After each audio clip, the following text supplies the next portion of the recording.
Welcome to Unlimited, and I'm delighted once again to be talking to mind coach Don Macpherson. Don, great to see you. Happy New Year. How are you? I'm very well. Happy New Year to you too, Diana. We start this new year, we're in difficult times again, and it all plays out in one way or another for all of us. But I wanted to talk to you as a mind coach. I think a lot of people are really struggling at the moment, and the tools that you have as a mind coach are superb. I know you're just about to bring out a book, and we can talk about the book in a second. But Don, what are you seeing in the whole overall picture at the moment with what's going on in the big world and how people are coping? What are the main challenges that we're all facing? Well, I guess you won't be surprised to hear that the obvious big increase has been in people's anxiety levels. And I have seen over the years that the main cause of depression is ongoing anxiety, untreated ongoing anxiety, or when the monkey mind, as I call it, the voice in their head, can't seem to see the wood through the trees, can't find the solution, demands the answer, and 1 minute there is one, always looking for hope. There's a little bit of hope, then it's gone, it's snatched away.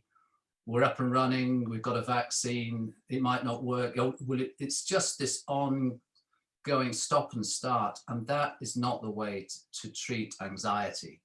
So you've got, as usual, a variety of people with a variety of anxiety levels, but people who already were prone to anxiety or had something to worry about before the pandemic kicked in last March, well, they weren't going to become calmer during the pandemic.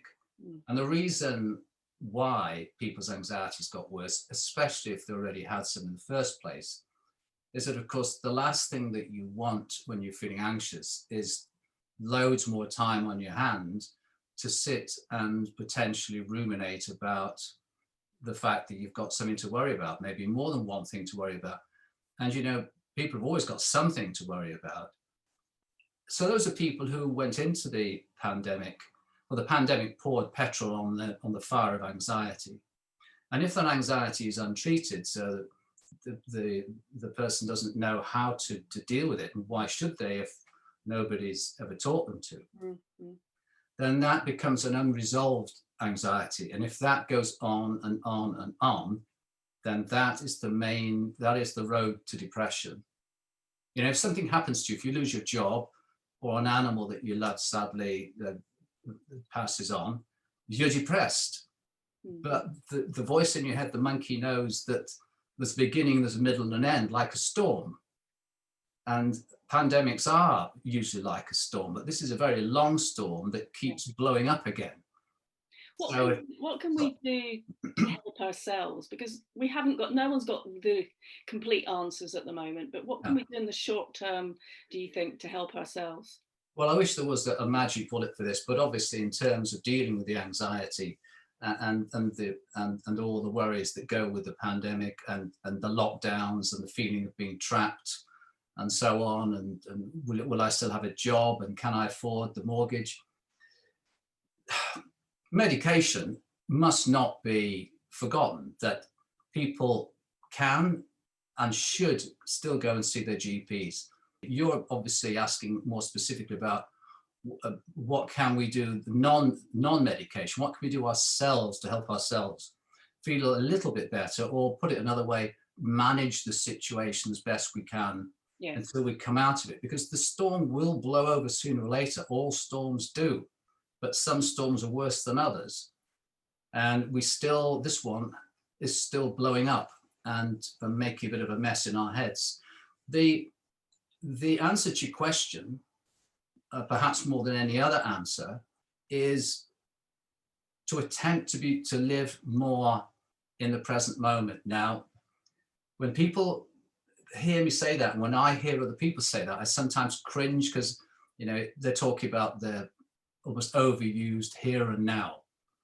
To be here and now, it is bloody difficult to be fully present here and now when you've got a monkey voice screaming in your head that you need to get to see a doctor, you need cancer treatment, you need money, you need help, you need hope, you need something. This voice will get louder and louder and louder messing with brain chemicals which manifest themselves in your body. So if people wonder why they lose their appetite or eat too much, it's all brain chemicals trying to compensate for the fact they feel trapped, fed up, and still can't see a way out, despite the fantastic news of the vaccination. The problem with being the mental skill, the mental tool of being more present, more here now, is that it's the most difficult mental skill of all to apply, to learn, because you're so easily distracted from being in the now. And there are more distractions to your ability to be fully present than ever. I mean, if we were living in the 1930s, it still wouldn't be great. We'd be sitting around probably talking to ourselves if we're alone, or talking to other people about what a mess we're in. But do you think if that was the case, I mean, look at where we are up today. We've got social media, we've got all these outlets where there are lots of opinions, there's lots of stories, there's lots of misinformation. We're surrounded by all this stuff, and it doesn't matter what you read something and you feel a bit positive, and then 5 minutes later you'll read something else and it's really negative, and it starts that whole ball rolling where you feel out of control. But there's so many different opinions, it's very difficult to sort of calm the mind and not get caught up in it in many ways, apart from obviously switching off and not touching social media. Well, this is what I meant, and what I was going to go on to say is that in what the negative side of how many distractions there are is that you're like a kid in a sweet shop. You go from one to the other and never probably really getting into one. It's also, life is so fast. But when you're locked down, you've gone from going at 100 miles an hour out there, in every sense of the word, rushing around supermarkets if you're Jane, or me driving around and seeing people and appointments and recording MP3s. It's a fast moving world, which takes a different toll. And then suddenly, it must be like a Formula One racer who just leaves the track at 190 miles an hour and is stuck in the kitty litter spinning his wheels.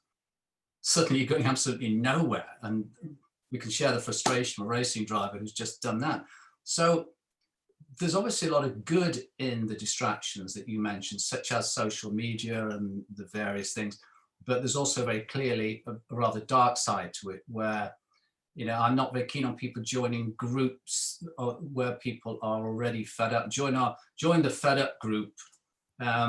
It kind of winds you up, and you don't want to wind the monkey up. The trick, Diana, is to really make as much attempt as you can. And I have a lot of sympathy and empathy with people that find it difficult to do. I don't find it easy, to be honest. And I should know exactly what to do. And I don't find it easy to deal with this pandemic, or to be calm and relaxed all the time. You've got to work at it. But I think the trick is, in a lockdown in particular, do your best not to be too stationary. And by that I mean, even within your own house, if you're in a flat or if you're a student, just move around, get up and do something, even totally mundane. Just do something. Read a book. If you're fed up with that in 2 chapters, fine. Listen to a podcast. Put some YouTube on, put some music on. Distraction as much as possible. Yeah. But what if you're not in the mood to be distracted? What if you just really want to sit there and go, and look out the window now and go, oh, blimey, can't go to the gym because it shuts as me. I can't go to the gym. Shouldn't really go out for a drive. That's naughty. I can take the dogs for a walk, thankfully. So I've got to do the same things. Look at how I can distract myself from, and I'm supposed to be promoting the book, and that obviously is very, very difficult. Except through remotely, as it were. So to come back to what you said, what can we do about it? Well, if we're stuck with sitting down and feeling trapped, and we're just too tired or just too fit, we just simply haven't got the energy to move, you are a sitting target for the monkey to have a go at you and say, this sucks, we're really in trouble, I've had enough of this. And that, unfortunately, is not going to help. So we have to ask people to make a bit of an effort, almost a sort of World War II quite appropriate that I'm wearing a shirt with Spitfires on it today. Having said that, must have been a subconscious trigger, but we do need a bit of Dunkirk spirit, really. Is it a case of at times I've found, and these are the tools that actually I've learned from you, is that sometimes you've just got to accept that today is that day where everything is just gonna, you might trip over, hurt your hat. One of those days where everything's just going a bit wrong. And when you just go, do you know what? Today's just a rubbish day.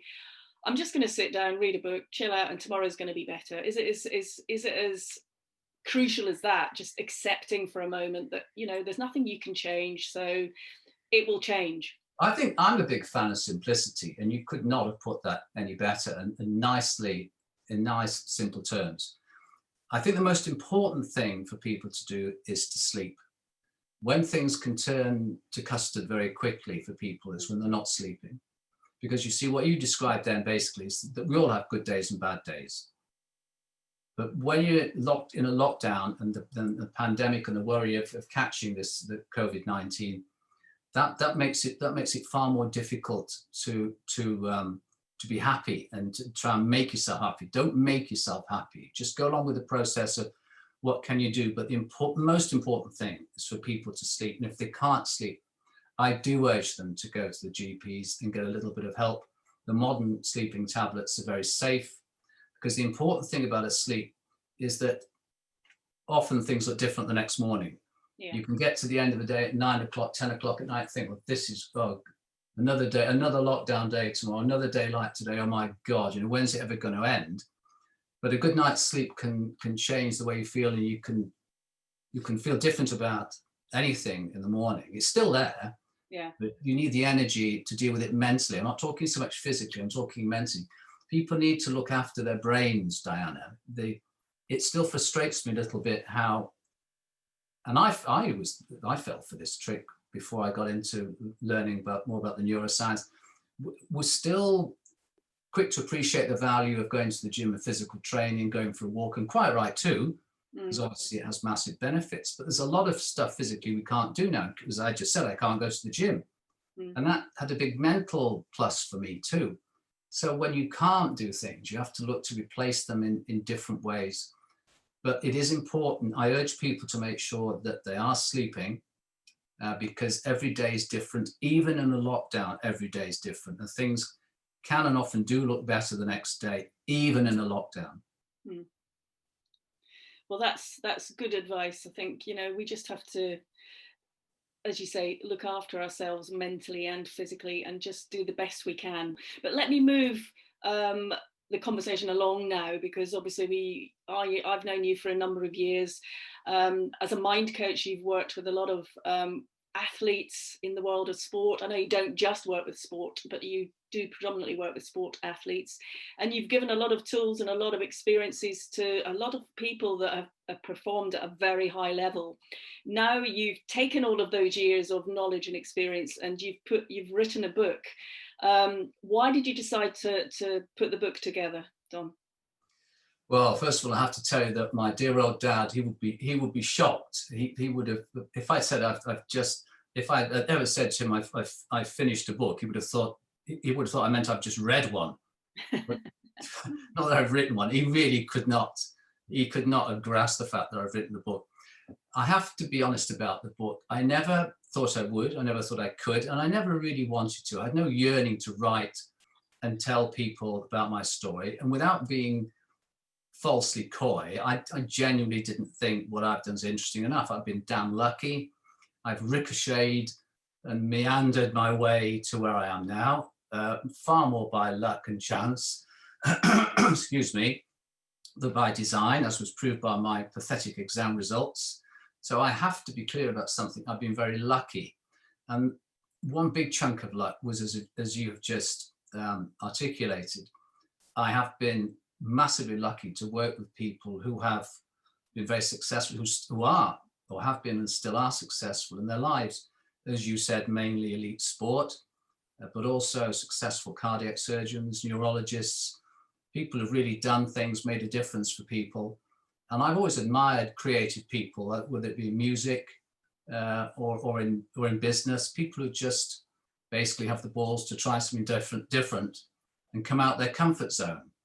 And for me, that's always been my secret, is to find the persistence and the energy and the courage to come out of a comfort zone. And writing this book was certainly coming out of a comfort zone. I don't consider myself a writer. I really don't. Not a wordsmith. How can a gobby northerner be a wordsmith? Unless you're Oasis and you've got a loud guitar and a loud brother. So give us an overview, Don, of the book, because obviously it's quite experiences, isn't it? I mean, you wouldn't have chosen to write a book, but you're basically telling your story about what you have done. It turned out that way. I mean, I obviously thought I was going to write a book about, without breaking confidentiality agreements, about the experience that I'd had with people and how somebody bounced back from a bad Formula One crash or an IndyCar crash, or how a tennis player dealt with the demons, the monkey, and finally when Wimbledon, how Novak Djokovic became world number one when he was world number 3 for years. Those stories are good stories, but they're all sport. And Transworld, who are Penguin as well, massive publishers, were quite insistent. They said, no, we want you to write a book for everybody. And it took a while for me to agree to do this, but they persuaded me that a book for everybody would reach far more people, and obviously from their point of view, hopefully sell more, because it wouldn't just be in a sport genre.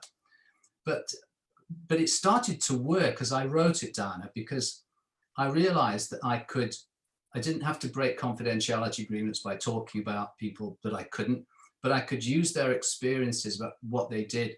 So that, put it this way, I like to go into schools and help when the lockdown isn't here, and help the kids deal with the exam anxiety, for example. And students obviously are pretty anxious these days.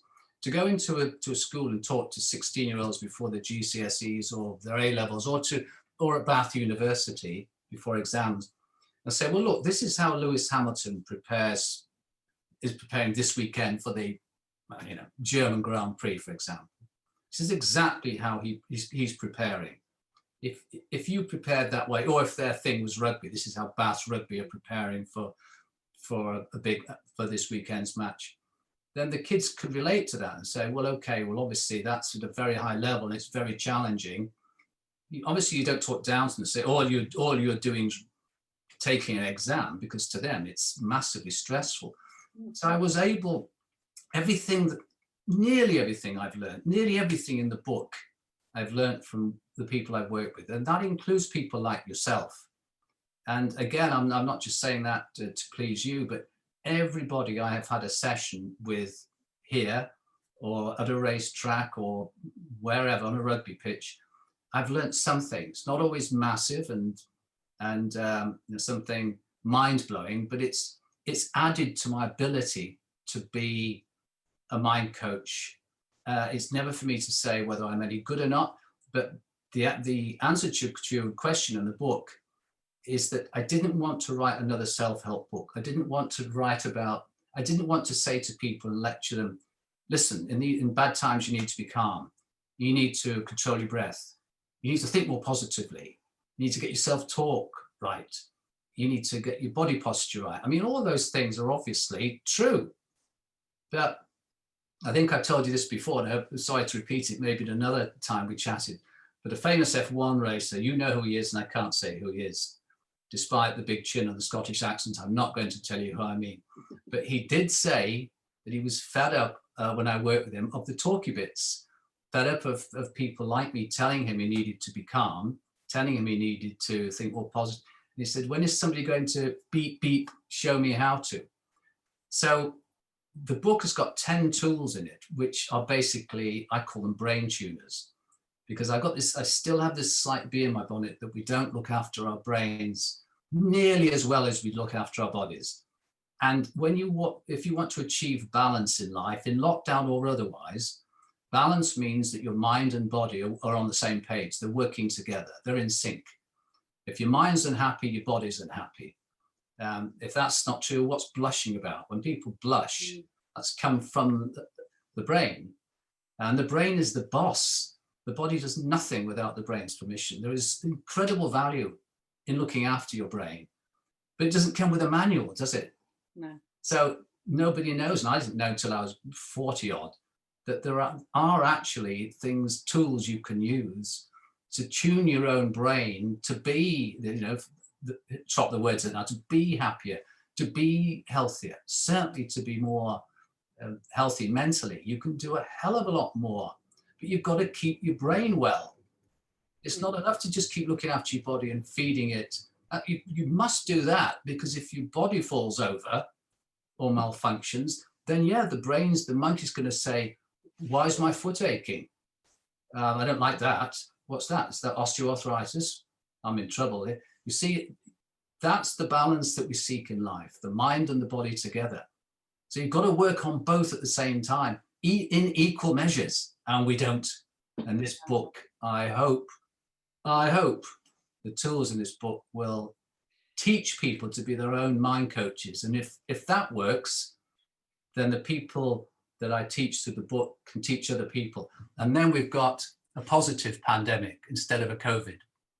Yeah, because with the book, I mean, obviously these are real experiences where you've given whoever it is the opportunity to try out these certain things that you're telling them to do, and they've happened. They actually have, they've worked. So you've seen the benefits and the positives from it. So it is there. What is the book called, Don, and when will we be able to get our hands on it? Horribly predictably, and I blame the publishers, although they always get away with titles, How to Master Your Monkey Mind. And then it's got the 10 tools to tune your brain. There's a free or a 20-minute MP3 that I've done called the Anxiety Buster, which is rather appropriate. But you can only get access to the free 20-minute MP3, the Anxiety Buster, through the book. It's got a code which takes you to my website. So there's a free download which could be quite helpful to people now. So How to Master Your Monkey Mind is about tuning your brain. It's hopefully I'm a guide. I'm a teacher. I'm not the Messiah. I don't even think I'm anything unique in this business. I've worked hard at it, but I'm hoping that people will be able to teach themselves to be their own mind coaches. It's not very good for business. It's going to put me out of business, isn't it? Because this is why I wasn't sure about writing a book. I said to one publicist, yeah, but if I put all the tools down, everyone's going to know how to do it. And this lady just looked at me and said, exactly. I think it's much needed, that's for sure. Don, you've had some time to reflect on the book. Are you proud of your work? Oh, that's a good question. I don't blame you for asking that one. You're so coy, aren't you? I know. I can see you looking away. You see, I'm learning the tools you've taught me. Well, looking away and going, oh, I don't know. It's a question that has got to have an honest answer. And the honest answer is that I am, but that will sound a little precious. And I do shy away from this. I hear people, I'm not very keen on hearing mind coaches or sports psychologists who seem to go after publicity and like being the ones saying, yes, I made him this and I did this and I did that. I'm not very keen on that. Mind coaches are really just guides and teachers. And I honestly don't see myself any more than that. I think it's great to be a teacher and a guide.